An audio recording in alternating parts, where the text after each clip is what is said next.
안녕하세요. 내과 의사로 일하고 있는 30대 남자입니다. 저는 일찍이 아버지를 보고 의사가 되겠다는 꿈을 갖게 되었습니다. 저희 아버지 역시도 내과 의사였거든요. 하얀 가운을 입고 아픈 사람들을 치료해주는 아버지는 저의 히어로, 영웅이었습니다. 아버지뿐 아니라 할아버지도 의사였습니다. 할아버지에서 아버지까지 대를 이은 의사 집안이었고, 할아버지는 수도권 지역에서 병원을 운영하셨습니다. 할아버지와 아버지가 의사이니 너도 의사가 되라고 말을 하는 가족은 없었습니다. 저는 특히나 할머니를 좋아했는데 할머니가 해주셨던 말이 기억이 나네요. 그저 네가 되고 싶은 사람이 되면 된단다. 이 집에서 아무도 너에게 무엇이 되어야 한다고 말하는 사람은 없거든. 제가 되고 싶은 사람이요? 그래. 어떤 사람이 되고 싶니? 아픈 사람을 치료해주는 사람이요. 할아버지나 네 아버지처럼 의사가 되고 싶은 모양이구나. 사람들이 아프면 의사를 찾잖아요. 아플 때 얼른 낫고 싶은데 의사 선생님 만나면 안 아프게 되니까 좋은 일을 하는 것 같아요.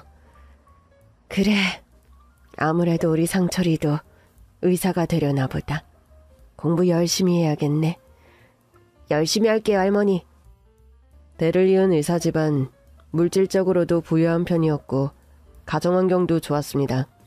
부모님의 외아들로 사랑을 많이 받았고 할아버지 할머니도 따뜻하고 인자하신 분들이었어요.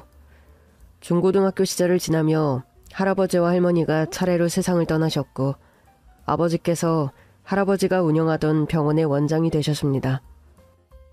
아버지는 본업에 충실하여 환자들을 정성껏 돌보셨거든요. 저희 병원을 10년 가까이 꾸준하게 찾는 환자들이 많았습니다. 할아버지가 돌보셨던 환자분들이었는데 원장이 아버지로 바뀐 뒤에도 병원에 오셨어요. 우리 원장 선생님 때문에 내가 이사도 안 가고 쭉 여기 산 거잖아. 참 좋은 의사였어. 맞습니다. 병원이 잘 되고 환자가 많아지면 바빠서 대충 진료해준다고 하는데 우리 먼저 가신 원장 선생님은 그런 적이 한 번도 없어. 몸은 어떠시냐, 드시는 건 잘 드시냐, 어찌나 살갑게 잘 챙겨주시던지. 내가 이 나이 먹었어도 우리 동년배 중에 제일 건강하잖아. 다 선생님 덕분이지. 우리 원장님 아드님께서도 그렇게 진료해 주실 거죠? 그럼요.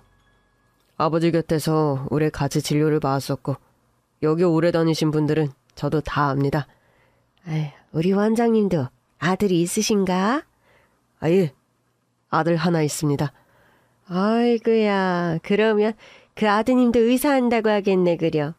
3대를 이어서 하는 병원이 그리 흔치가 않잖아. 돌아가신 아버님이나 저를 보고 자라 그런지 의사가 되겠다고 하는데 열심히 해야죠. 아유, 할아버지 아버지 머리 닮았으면 공부도 잘할 것 같은데 무슨 걱정이야. 그나저나 나는 우리 원장님이 병원 계실 때까지만 다녀야지. 아드님이 의사 되고 원장 될 때까지는 못 살 테니까. 그렇죠?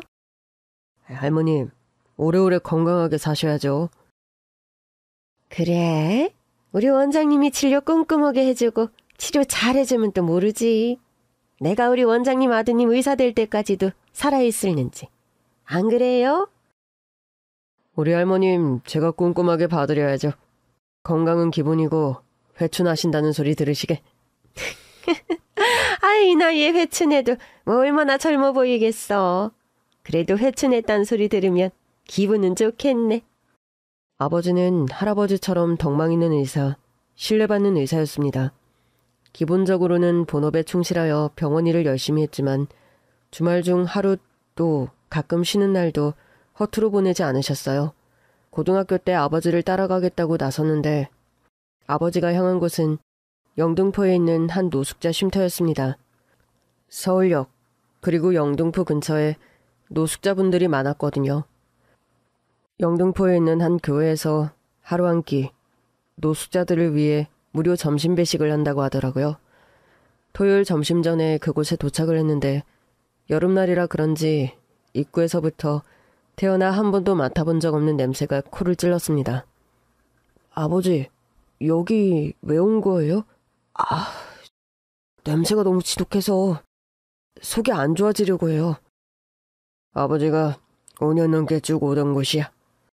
한 달에 한 번 점심 배식 이후에 여기 오는 노숙자분들을 무료 진료를 해드리고 있거든. 그렇게 코를 움켜쥐고 표정을 찡그리면 안 된다. 예의가 없는 행동이야. 죄송해요. 참아볼게요. 아버지를 따라 의미 있는 일을 해보겠다고 온 건데 고등학생인 저에게 그곳의 냄새, 사람들의 모습은 솔직히 충격적이었습니다. 놀러 온 것도 아니고 봉사를 하겠다고 왔으니 뭐라도 해야 했거든요. 저는 자원봉사자분들과 함께 노숙자분들의 식사불식을 했습니다. 식판을 들고 서 있는 줄이 어찌나 길던지 식당 밖으로 이어져 계단 건물 밖까지 줄을 서시더라고요. 냄새도 냄새였지만 술에 취해 있고 덥수룩한 수염에 퀭한 얼굴과 낯빛, 그런 분들을 가까이서 보니 솔직히 무섭기도 했어요. 저는 어묵볶음을 나눠주고 있었는데 봉사자분이 안내하기로는 적당량을 균등하게 나눠주라고 했거든요. 그런데 그게 쉽지가 않더라고요. 저주. 네? 고작 이거야? 한 젓가락이면 다 먹겠네. 콜딱지만큼 주고서 이걸 누구 코에 붙이라고. 3번은 덮어줘야 해. 조금 더 드릴게요. 더 달라고 요청하는 분들이 태반이었고 몇몇 분은 아예 집게를 빼앗아서 어묵볶음을 잔뜩 퍼가기도 했습니다. 길게 늘어서 좀처럼 줄어들지 않는 줄을 보니 걱정이 되더라고요. 음식이 다 떨어져서 뒤에 계신 분들이 못 드실 것 같았거든요. 작은 실랑이가 이어졌지만 자원봉사를 오래 하신 분들께서 좋게 좋게 노숙자분들을 달래셨고 2시간 만에 배식봉사가 끝났습니다. 그게 처음 해본 자원봉사였어요. 지독하게 느껴졌던 냄새도 계속 있다 보니 익숙해지더라고요. 저 오늘 한 달에 한 번 진료받는 날입니다. 우리 의사 선생님께서 오셨으니까 진료 희망하시는 분들은 식사 다 하시고 사무실로 오셔요. 교회 안, 사무실 안쪽에 임시 진료실을 만들었거든요. 아버지께서는 청진기와 간단한 의약품 등을 챙겨와 노숙자분들 진료를 봐주셨습니다. 선생님, 이제는 정말 술 끊으셔야 해요. 이러다 큰일 나요. 의사 선생님, 나는 걱정을 한 개도 안 해요. 지난번에 뵀을 때보다 안 좋아 보이는데 어떻게 걱정을 안 하신대요. 죽고 사는 것은 다 하늘의 조가 아니니까. 아버지가 얼마나 골초에 애주가 있는 줄 아셔요? 술이랑 담배를 밥처럼, 아니 산소처럼 여겼는데도 90세 넘도록 장수를 하셨다니까. 우리 아버지도 둘째 가라면 서러운 주정뱅인데 멀쩡해요. 솔찬히 말하면 이런 병 같은 거는 다 유전자가 중요한 거 아니겠어요? 나도 오래오래 살 거니까 의사 선생님도 걱정은 하덜덜 마셔요. 걱정 한 개도 안 하신다면서 매달 진료는 제일 열심히 받으시는데. 그거야 우리 선생님이 한 달에 한 번 오는데 얼굴 안 보면 서운할까 그러지. 돈도 안 받으면서 이렇게 좋은 일 한다고 꼬박꼬박 한 번도 안 쉬고 걸음하시는데 환자가 아무도 없다고 하면 서운하지 않겠어요? 선생님께서 제 마음까지 신경 써주시니 참 고맙지만 그래도 가장 중요한 건 선생님의 건강입니다. 술 줄이시고 잘 챙겨 드셔야 해요. 알겠습니다. 우리 선생님 수고하세요. 자원봉사를 마치고 돌아오는 차 안에서 아버지께 왜 자원봉사를 하는지 물어봤습니다. 아버지, 저기를 매달 가시는 거예요? 5년 넘게? 그렇지. 5년이라니. 벌써 그렇게 됐구나. 저분들은 왜 밖에서 지내시는 거예요? 집이 없어요? 저마다 다 사연이 있단다. 가족은 없어요? 가족들은 안 보고 싶을까요? 가족이 있지만 곁으로 못 가는 분들도 있고 가족이 없는 분들도 있지. 저런 생활을 오래 하면 마음도 많이 팍팍해지거든. 더 놓고 대화하기가 쉽지 않은데 그래도 5년 정도 지나니 이야기도 하고 많이 가까워졌어. 아까 그분 말씀처럼 돈이 되는 것도 아닌데 왜 5년 넘게 자원봉사를 하시는 거예요? 다 너희 할아버지께 배운 거란다. 할아버지가 처음 병원을 개원했을 때 지금처럼 규모가 크지도 않았고 또 환자도 많지 않았거든. 돈이 없어서 치료를 못 받는 분들도 계시고 할아버지는 의사가 된 것을 어떤 특권처럼 생각하지 않는 분이었어. 직업이라는 것에 귀하고 천한 게 없다고 하셨지. 그래도 의학을 전공해 사람을 살릴 수 있는 일을 하게 되어 감사하다고 하셨어. 짧게 살다가는 인생인데 하루라도 의미 있는 일을 하며 살아야 한다고. 할아버지께서는 병원을 찾은 환자들도 열심히 돌보셨지만 돈이 없어서 제대로 치료를 못 받는 사람들을 찾아다니셨거든.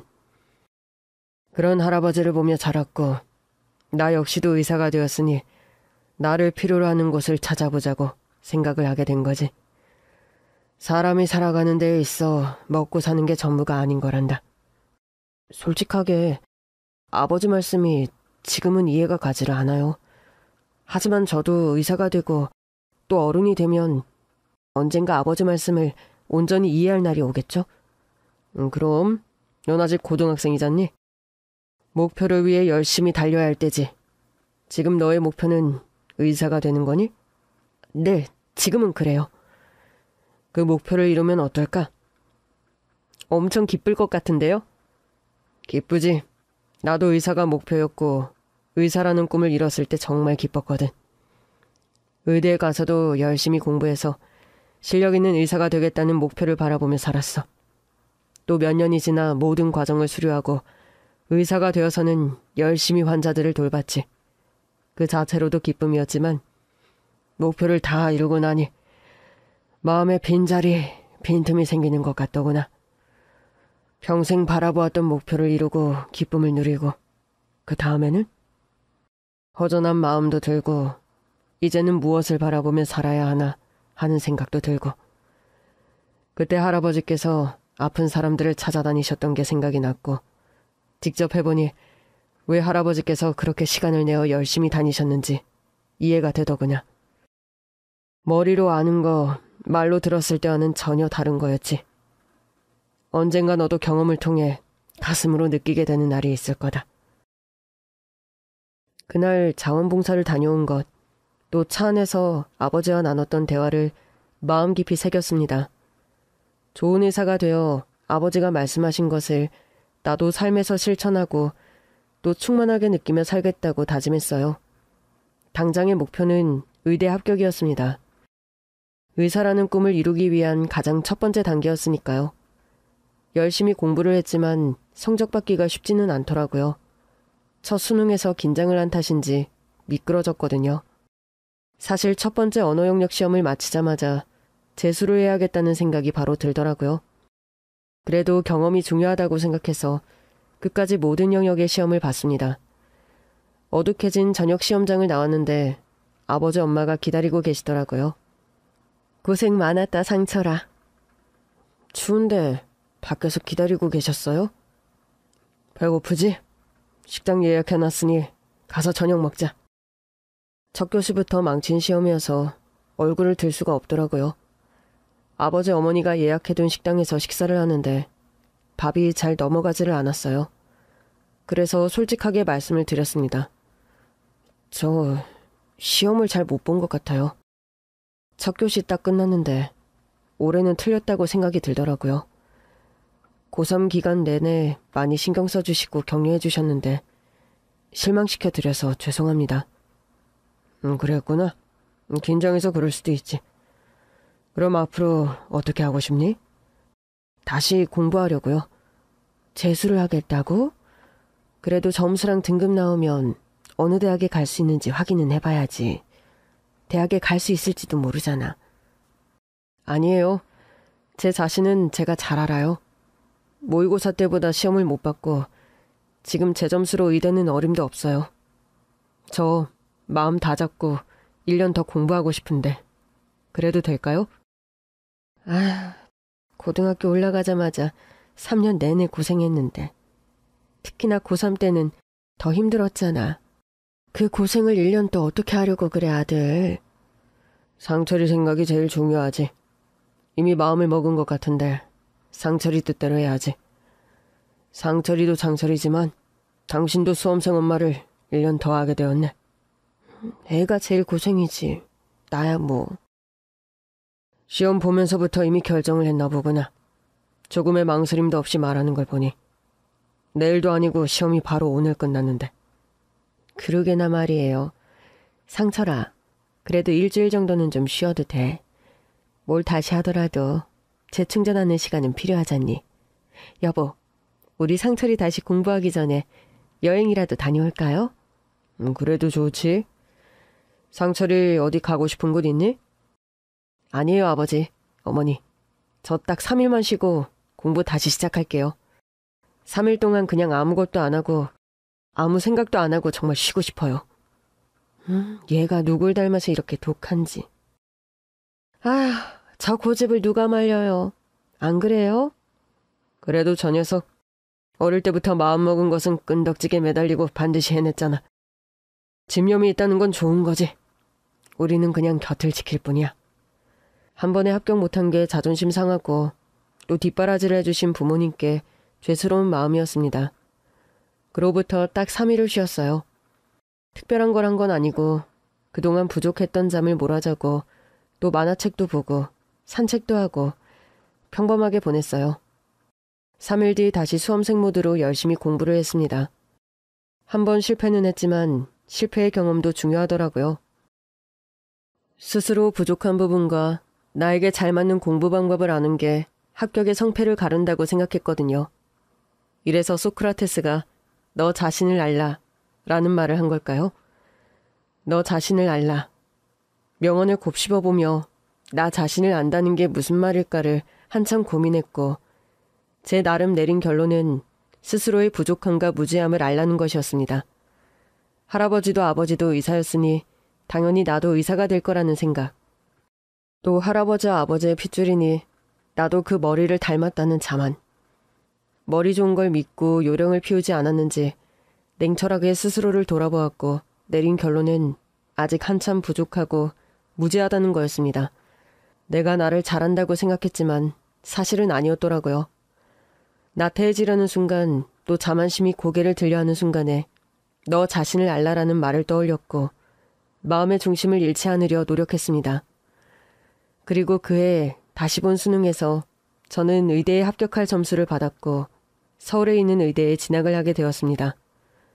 재수를 해서 남들보다 한 발 늦은 것 같다는 생각이 들기도 했지만 1년의 시간은 공부뿐 아니라 저 자신에 대해 알고 또 가까워진 시간이었거든요. 만약 한 번에 덜컥 합격을 했다면 그런 생각을 못했을 것 같아요.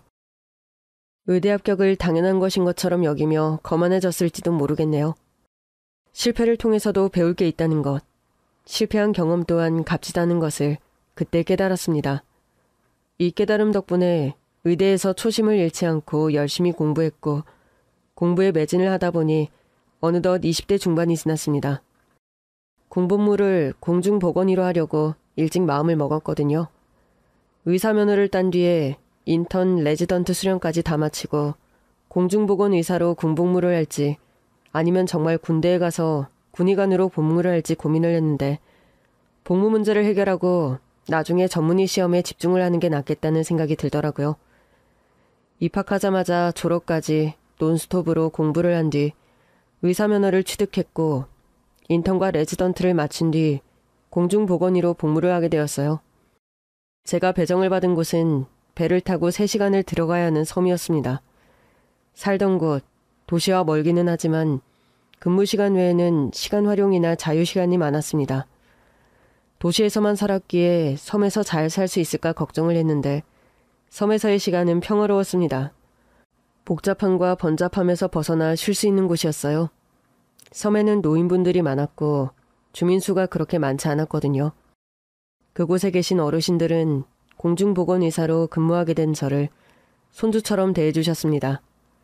그런데 공중보건의사로 복무를 한 지 1년 정도 지났을 때 어머니로부터 급한 연락이 왔습니다.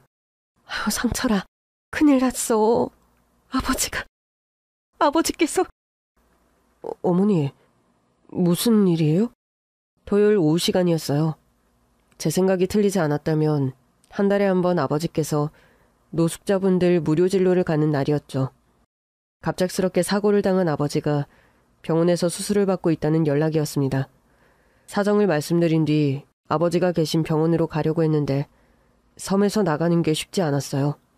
아침부터 파도가 높은 날이었는데 오후 되니 그게 더 심해졌고 바다가 잔잔해질 때까지 배가 못 든다고 하더라고요. 아버지가 생사의 갈림길에서 사투를 벌이고 있는데 멀리서 할 수 있는 게 없어 너무 괴로웠습니다. 이틀 뒤 아침이 되어서야 배가 떴고 첫 배를 타고 달려갔지만 이미 아버지가 돌아가신 뒤였습니다. 끝내 아버지의 마지막 모습을 못 보고 곁을 못 지키고 가자마자 장례를 준비하게 되었어요. 너무나 갑작스러운 일이었고 현실감이 없더라고요. 아버지 장례식에 많은 분들이 오셨는데 그 조문객들 중에는 아버지의 병원을 다니던 환자분들도 계셨습니다. 꼭 이렇게 착한 사람을 일찍 데려간다니까. 아유, 선생님. 나 떠날 때까지 맡아서 잘 치료해준다고 약속해놓고 이렇게 나보다 먼저 가시면 어쩐대요. 아유, 이렇게 착한 사람이 아직 젊은데 하늘도 무심하시지. 아버지께서 어쩌다 사고를 당하셨는지 나중에 어머니께 듣게 되었는데 너무 가슴이 아프면서도 참 황망하더라고요. 아버지께서는 평소와 다름없이 노숙자분들을 진료해주는 자원봉사를 하러 가셨어요. 진료를 다 마치고 나오는데 노숙자들끼리 싸움이 났다고 하더라고요. 한 명은 쉼터에 온 지 얼마 안 된 사람이라 아버지도 잘 모르는 사람이었다고 하고 그와 싸우던 다른 한 분은 아버지가 오래 진료를 해줬던 환자였습니다. 그 둘이 너무 심하게 싸우자 아버지는 싸움을 말리려고 했는데 한 사람이 날카로운 도구를 사용했고 아버지는 거기에 휘말렸던 것입니다. 119에 신고를 하고 급히 병원으로 옮겨졌지만 피를 너무 많이 흘렸고 도착했을 때 이미 위중한 상태였다고 해요. 장례식을 다 마치고 아버지를 할아버지와 할머니가 계신 곳에 함께 모셨는데 마음이 쉬이 가라앉지 않았습니다. 도대체 왜 이런 일이... 그런 생각을 떨칠 수가 없더라고요. 그날 자원봉사를 가지 않았더라면, 그런 싸움을 말리려 하지 않았더라면, 만약에라는 생각이 계속 저를 따라다니는 것 같았습니다. 배가 뜨지 않아 뒤늦게 온 것도 죄스러웠고요. 떠난 사람의 빈자리는 이리도 크게 느껴지는데 그것과 별개로 병원 일과 여러 가지를 정해야 했습니다. 그때 저는 레지던트까지 마친 뒤 복무 중이어서 전문의 시험을 안 본 상황이었거든요. 할아버지께서 세워 아버지가 이어하시던 병원을 닫을 수는 없는 일이었어요. 변호사 자문을 구하고 상의를 한 끝에 결론을 내리게 되었습니다. 대표 원장격의 의사를 모시되 병원 운영에 대한 정권은 저희 어머니께서 하시기로요. 의사 자격으로 병원을 운영하는 병원장을 맡게 되었습니다. 원장을 맡아주신 분은 아버지의 오랜 지인이셨거든요. 너희 아버지께서 떠나기 전까지 성심껏 돌보셨던 환자들이지 않니? 내가 세심하게 잘 챙기도록 할 테니 걱정 말아라. 예, 선생님. 공부의로 근무한 게 이제 1년 좀 넘었다고? 네, 좀 남았습니다. 어디 섬으로 멀리 갔지? 들었다. 배가 안 떠서 나오는데 애를 먹었다고. 예. 살아계실 때 곁을 지키지 못한 게 참 마음이 무겁습니다. 어쩔 수 없는 일이었지. 공부일 끝나고 전문의 시험 본 다음 병원에서 근무하는 것으로 하자. 나야 네가 원장이 될 때까지 그냥 임시 원장인데 전문의 되고 바로 원장을 한다고 해도 나는 상관이 없다. 아니에요. 아직 먼 일이기는 하지만 전문의 합격하더라도 바로 원장자리를 앉을 생각은 없습니다. 병원에서 근무하며 배우고 익숙해져야 할 것 같아서요.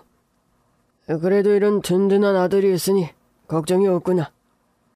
감사합니다. 병원 일에 대해 어머니와 함께 의논하며 방향을 잡은 뒤 다시 섬으로 돌아왔습니다. 그 뒤 복무를 마쳤고 다시 집으로 돌아와 전문의 시험 준비에 집중을 했어요. 아버지께서 제가 의사면허 따고 인턴 레지던트까지 하는 것까지는 보셨는데 전문의 시험 합격하는 건 못 보고 떠나신 게 못내 속이 상하더라고요. 같은 병원에서 함께 근무를 할 거라고 생각을 했었거든요. 예정대로 전문의 시험을 합격하고 아버지의 병원에서 근무를 하게 되었습니다. 어려서부터 워낙 자주 드나들던 병원이지만 막상 의사가 되어 환자들을 진료하는 것은 확실히 다르더라고요. 다른 것은 생각하지 않았습니다. 돌아가신 할아버지와 아버지께 누를 끼치지 않는 것. 성실하게 맡은 바 소임을 다하고 인격적인 의사가 되고자 다짐을 했죠. 병원에서 환자들을 세심하게 살피며 열심히 했지만 어딘가 부족하다는 생각이 들더라고요. 두 분의 의사 인생과 개인적인 삶에서도 의미가 컸던 자원봉사를 하지 않고 있었거든요. 고등학교 때 자원봉사를 하는 아버지를 따라갔던 날, 나도 꼭 의사가 되어 형편이 어려운 환자들을 찾아가겠다고, 내가 가진 것을 나누는 사람이 되겠다고 다짐했었는데 아버지가 그토록 오래 봉사를 하셨던 장소에서 돌아가셨기에 망설여지는 것 같기도 했어요. 1년 정도 계속 고민을 하다가 결국 저를 필요로 하는 곳을 찾기로 했습니다. 아버지가 하던 일을 이어 노숙자 쉼터에서 봉사를 할 수도 있었지만 그건 정말 심적으로 너무 힘들었거든요. 거기서 아버지가 하던 봉사를 이어한다고 하면 어머니께서 기겁하며 말릴 게 뻔했고요. 고민 끝에 하게 된 것은 쪽방촌에 사는 어르신들 진료였습니다. 공중보건의로 섬에서 어르신들을 많이 배웠기 때문에 어르신들이 친숙하기도 했고 쪽방촌의 열악한 환경을 보니 그곳에 사는 분들을 살펴야겠다는 마음이 들더라고요. 꼭 그걸 해야겠니? 너희 아버지가 어떻게 가셨는데 너까지 잘못되면은 엄만 정말 못 산다. 그런 걱정 마세요, 엄마. 저 의사가 되겠다고 마음먹은 거 다 할아버지와 아버지 덕분이잖아요. 직업만 의사라고 해서 다가 아닌 거 아시죠? 두 분은 의사를 필요로 하는 곳을 찾아다니며 환자들을 돌보셨어요. 저도 그런 의사가 되어야겠다고 다짐했고요. 공부 일하면서 섬에 있을 때 어르신들을 많이 배웠거든요. 쪽방촌에도 혼자 사는 어르신들이 많이 계시는데 그런 면에서는 마음이 한결 편해요. 확고하게 말을 하자 어머니는 더 말리지 못하셨죠. 할아버지와 아버지가 의사로서 어떻게 사셨는지 누구보다 잘 아는 사람이 어머니였습니다. 관련 기관에 자원봉사 신청을 했고 한 달에 한 번 토요일에 쪽방촌에 갔습니다. 의료 말고도 미용봉사, 생필품 지원과 도시락 나눠주기 등 다양한 봉사활동을 진행하는 곳이었는데 자원봉사 하시는 분들을 보니 마음이 무척 따뜻해졌습니다. 그래도 세상에는 빛이 안 드는 어두운 곳, 소외된 사람들을 생각하며 자신이 가진 시간과 재능, 물질 등을 이웃과 나누려는 사람들이 많다는 사실이 고맙고 감동스럽더라고요. 쪽방촌 의료봉사를 꾸준히 하다 보니 예전에 아버지께서 말씀하셨던 것, 돈 벌고 먹고 사는 게 삶의 전부가 아니라는 말의 뜻이 이해가 되었습니다. 몸소 그렇게 살다 보니 자연스레 알게 되더라고요. 그리고 쪽방촌 의료봉사를 한 지 1년 정도 되었을 때 그곳에서 봉사를 하던 한 여성과 가까워졌어요. 평범한 회사원이었는데 매주 토요일에 와서 도시락 나눠주는 봉사를 꾸준히 하던 사람이었습니다. 진료가 끝나고 정리를 하고 있는데 도시락을 주더라고요. 의사 선생님, 오늘도 고생 많으셨어요. 도시락이 남았는데 배고프시면 이거 드세요. 도시락을 가지고 공원 벤치에 앉아 함께 먹었거든요. 그때 대화를 나눴는데 되게 마음이 편하더라고요. 그 여자에게는 사람의 마음을 편하게 해주는 특별한 힘이 있었습니다. 그 여자는 매주 봉사를 했는데 의료봉사는 한 달에 한 번이었거든요. 몇 번 이야기를 나누고 가까워지다 보니 한 달에 한 번 보는 게 아쉽게 느껴지더라고요. 가벼운 사람으로 보일까 몹시 망설여졌지만 이제 제 마음이 그 여자에게 향하고 있다는 걸 알고 있었고 용기를 내어 고백을 했습니다. 고백을 받았을 때 깜짝 놀라 눈을 동그랗게 뜨던 모습이 무척 귀엽게 보였어요. 그 여자는 제 마음을 받아주었고 우리는 연인이 되었습니다. 1년 넘게 연애를 했는데 제 나이가 30이 훌쩍 넘어 있었거든요. 사계절을 봤는데 한결같이 마음이 착하고 남을 배려하는 모습에 결혼을 결심했습니다. 제가 그 여자를 좋아하는 만큼 그 여자도 저를 좋아한다고 생각했는데 프로포즈에서 저는 의외의 대답을 들었어요. 상철 씨와 저는 너무 달라요. 네? 선주 씨, 우리 1년 넘게 만났어요. 만나는 동안 우리의 가치관이나 생각이 닮았다고, 같은 곳을 바라보는 사람이 오래 행복하다고 말한 건 선주 씨였잖아요. 상철 씨만 생각하면 당연히 그렇죠. 그런데 결혼은 그게 아닌 것 같아요. 우리 집안 환경 같은 게 너무 달라요. 저는 그냥 평범한 회사원이에요. 그리고 상철 씨도 이미 알지만 저 홀어머니 밑에서 자랐어요. 평생 아버지 얼굴을 본 적이 없고요. 상철 씨도 어머니만 계시다고 했지만 저랑은 완전히 다른 상황이잖아요. 어머님께서 결혼을 허락하실 리가 없다는 거 상철 씨도 알잖아요. 선주 씨, 나를 못 믿는군요. 다른 것보다 그게 마음이 아프네요. 선주 씨한테 내가 믿음을 주지 못했다는 거. 선주 씨, 무슨 말인지 알아요. 그런데 우리 어머니 그런 분 아니에요. 대대로 의사 집안이었지만 돌아가신 할아버지나 저희 아버지, 일반적인, 그러니까 선주 씨가 생각하는 의사가 어떤 모습인진 모르겠지만 그런 분들이 아니었어요. 저를 믿어주세요. 1년 넘게 만나며 결혼을 한다면 이 여자와 해야 한다고 확신을 갖게 되었거든요. 같은 생각인 줄 알았는데 집안 차이를 이야기하니 무척 당황스러웠습니다. 여자친구의 가정환경은 이미 알고 있었어요. 솔직하게 말을 해줬거든요. 시장에서 순대와 국밥을 장사를 한다는 어머니, 그리고 아버지 얼굴을 본 적이 없다고 했었죠. 그런 환경이었음에도 불구하고 잘 자라서 직장 생활도 잘하고 또 매주 주말에 봉사까지 하고 그 모습이 거짓이 아니었기에 저는 오히려 그런 점이 존경스러웠거든요. 저는 의사 집안에서 태어나 너무 편하게만 살았던 게 아닐까 하는 생각이 들 정도로요. 그런데 집안 차이를 이야기하니 무척 속상하더라고요. 믿어달라고 기회를 달라고 말을 했기에 저는 바로 저희 어머니께 여자친구에 대해 말을 했습니다. 1년 넘게 만났고 이 여자와 결혼을 하고 싶다고요. 그리고 여자친구의 집안에 대해 대략적으로 이야기를 했어요. 어머니 혼자 힘들게 키웠다. 시장에서 장사를 하신다고요. 하지만 그런 어려운 환경에서도 너무 잘 자란 여자고 마음이 선한 사람, 빛이 나는 사람이라고요. 엄마도 만나보면 바로 느낄 수 있을 거예요.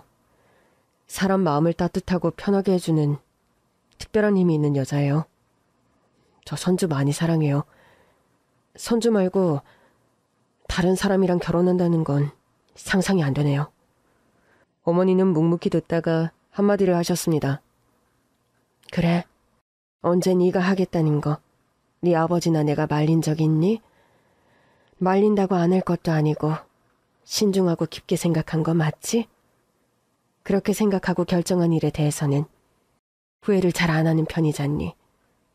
맞아요. 그리고 확고해요. 제 마음은 안 변할 거예요. 의외로 어머니는 큰 반응이 없었습니다. 나중에 여자친구가 인사를 드리러 왔을 때도 별 말씀이 없으셨어요. 병원 원장 며느리로 또 병원 원장 3으로 살아온 기간이 길어 그런지 사실 어머니는 다른 사람들에게 속마음을 잘 내비치지 않았고 사람들 앞에서 감정 동요하는 모습을 거의 보이지 않았거든요. 여자친구가 하는 말을 귀담아 들으며 여자친구를 마음에 들어하는 듯 했지만 그렇게 보기에는 너무 질문이 없더라고요. 여자친구한테 궁금한 게 별로 없는 것 같았어요. 여자친구가 다녀간 뒤에 상견례를 하는 거냐고 물으시더라고요. 결혼한다면서. 그러면 상견례를 해야 하는 거 아니니? 우리 집에서 나 혼자고 그쪽도 어머니가 혼자 키웠다고 하니 내시 보면 되겠구나. 장소, 네가 좋은 곳 한번 알아볼래? 너무 순순히 진행이 되는 것 같아 기분이 좀 묘하기는 했지만 대놓고 반대를 하는 것보다는 낫다고 생각을 했습니다. 그리고 당연히 저희 어머니가 그럴 뿐이 아니라는 믿음이 있었고요. 상견례 날짜를 잡았고 2달이 지나 상견례 날이 되었어요. 시장 통해서 순대 파는 장모님이 미혼모로 낳은 예비 아내를 반대하는 병원장인 엄마. 그런데 상견례 때 손에 베네저고리를 들고 나온 장모님이 엄마를 보더니 사부인, 이 저고리 기억하시죠? 하며 말한 순간 엄마가 장모님 앞에서 대성통곡을 했고 저와 예비 아내는 그 자리에서 아연실색을 할 수밖에 없었습니다. 상견례 장소에는 저와 저희 엄마가 먼저 도착을 했습니다. 그 다음에 예비 장모님과 예비 아내가 문을 열고 들어왔어요. 그런데 저희 어머니께서 눈을 내리깐 채 식탁만 보고 있는 겁니다.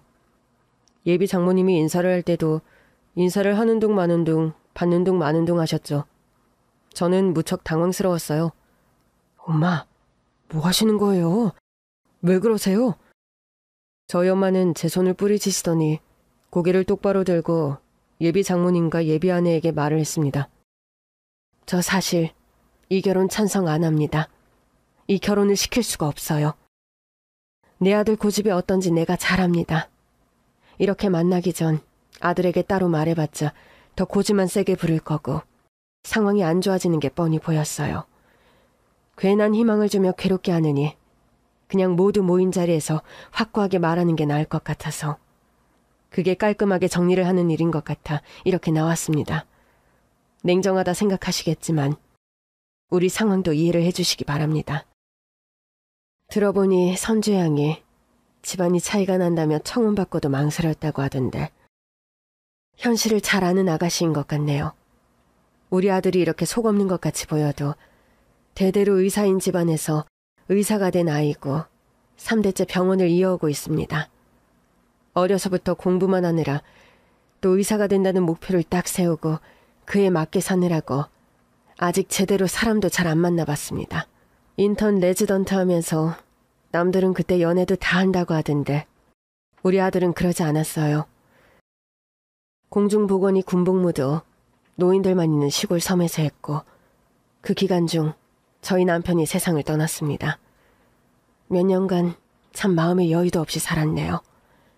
그 어려움 이겨내고 전문의 시험 통과해 할아버지가 세우고 아버지가 이어받은 그 병원에서 근무한 지가 얼마 안 되었어요. 할아버지 아버지 명성에 누를 끼치지 않겠다며 온통 자나깨나 환자 생각만 하는 아들입니다. 그러니 무슨 말인지 아시겠죠? 여자나 연애 그런 쪽으로는 경험이 부족해요. 그러다 갑자기 봉사를 하며 만난 여자와 결혼을 한다고 하는데 평생 인연일 수도 있겠으나 저는 우리 아들이 너무 섣부르게 마음을 먹었다고 생각합니다.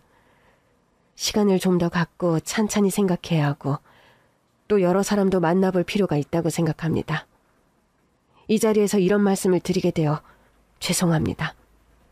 이 말 하려고 나왔습니다. 중간에 엄마를 붙잡고 끌어내려 했지만 단호히 저를 뿌리치고 예비 장모님과 아내 앞에서 그 준비한 말을 몰아서 하더라고요. 예비 장모님께 죄송하고 아내 볼 면목이 없었고 너무 참담했거든요. 그런데 한 번도 말을 끊지 않고 묵묵히 듣던 예비 장모님이 뭘 가지고 오더라고요. 곱게 싼 보자기였는데 그 안에서 웬 아기 베네 쪼고리를 꺼내는 것이 아니겠어요? 이게 무슨 상황인지 저나 예비 아내나 어리둥절하고 있는데 예비 장모님이 그 베네 쪼고리를 저희 엄마에게 내미는 겁니다. 사부인, 이 베네 쪼고리 기억하시죠? 그 말을 하는 순간 베네 쪼고리를 건네받은 저희 엄마의 손이 파르르 떨리더라고요. 베네 쪼고리를 이리저리 살펴보고 향까지 맡아보던 엄마가 갑자기 대성통곡을 했습니다. 어떻게 된 일이냐고요? 어머니와 예비 장모님의 대화를 들으며 저도 평생 모르던 제 비밀을 알게 되었습니다. 이 베네 쪼고리 우리 상철이가 입던 거, 우리 상철이 거가 맞네요. 그렇다면 사부인이 그때 엄마 무슨 말씀하시는 거예요? 이 베네 쪼고리가 제 거라니요. 장모님을 아세요? 장모님이 제 베네 쪼고리를 어떻게 가지고 있어요? 도대체 무슨 일이에요? 장모님은 대성통곡하는 엄마를 지켜보더니 조용히 말을 하셨습니다. 결혼을 반대하러 이 자리에 나왔다고 하셨죠? 저도 어떤 마음으로 이 자리에 나왔는지 이야기를 하겠습니다. 제가 이 자리에 나온 거 사부인한테 화를 내거나 그 30여 년 전의 일을 가지고 생색을 내려고 나온 거 아닙니다. 우리 딸, 우리 선주가 사부인께 인사드렸던 날이었죠. 집에 돌아와 속상해 하더라고요.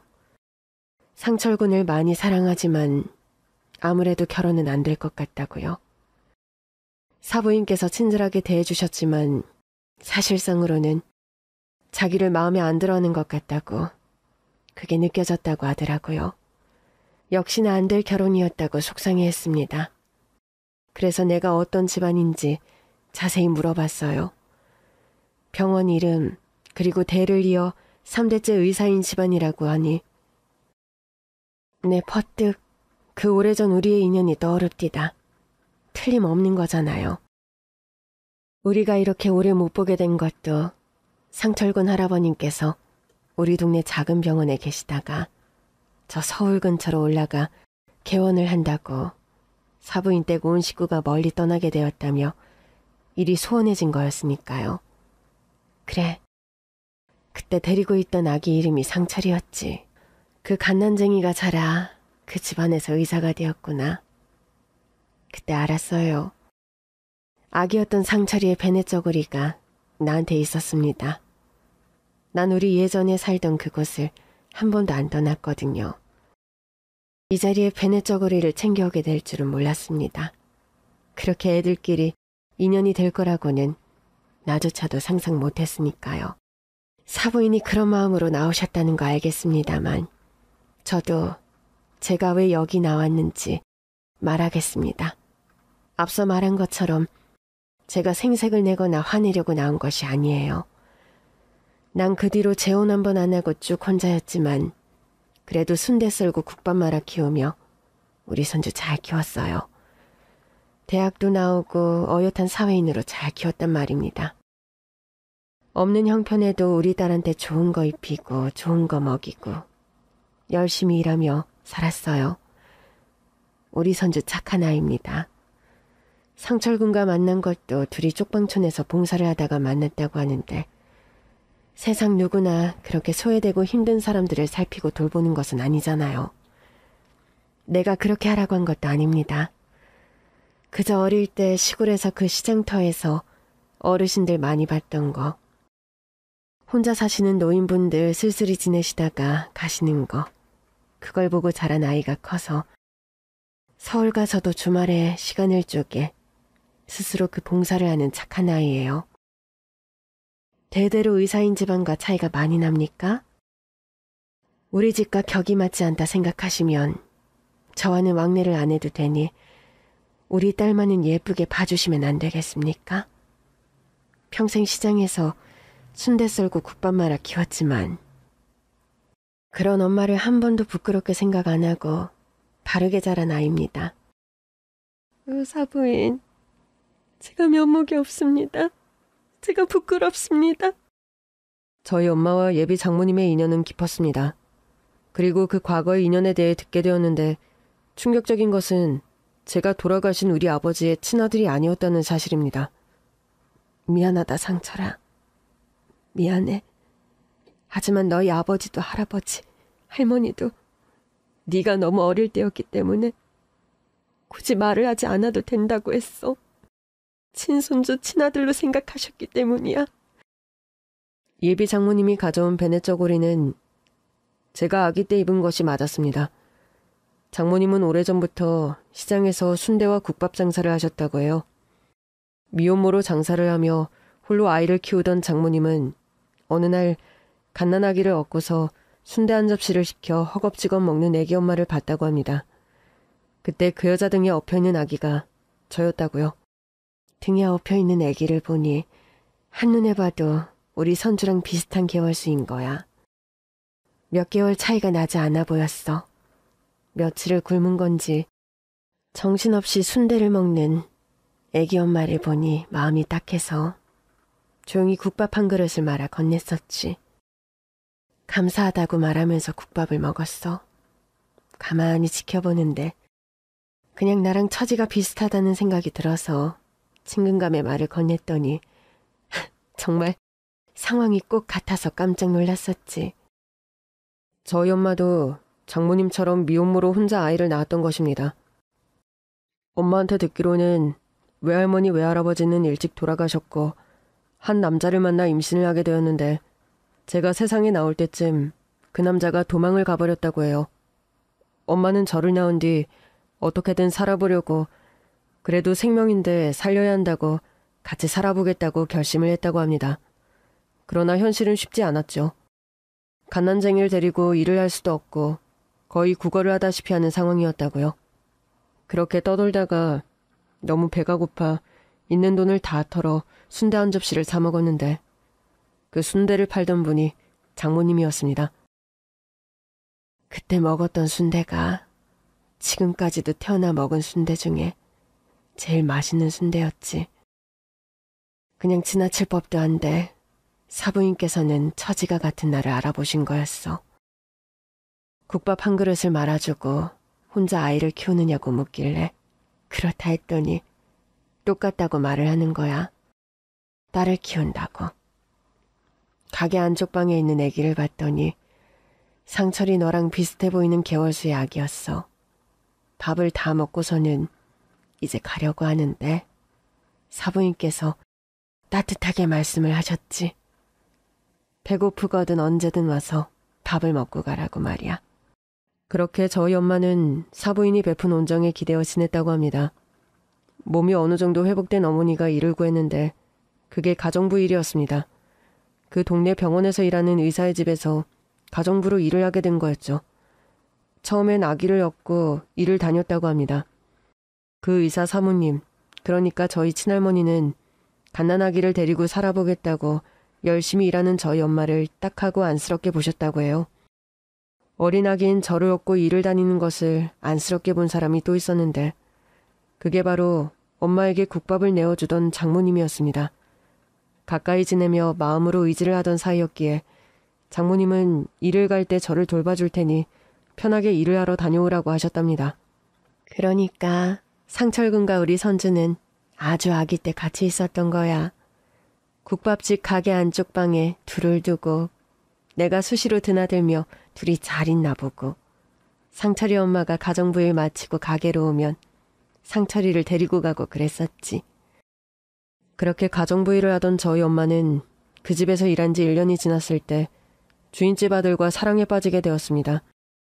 저희 아버지였는데 막 의사가 되어 할아버지를 돕고 있던 아버지가 저희 엄마를 많이 좋아하셨대요. 엄마를 너무 사랑했고 평생 책임을 지고 싶다고요. 할아버지와 할머니는 저희 엄마가 미혼모로 혼자 아등바등하며 아기를 키우고 있다는 걸 알고 계셨습니다.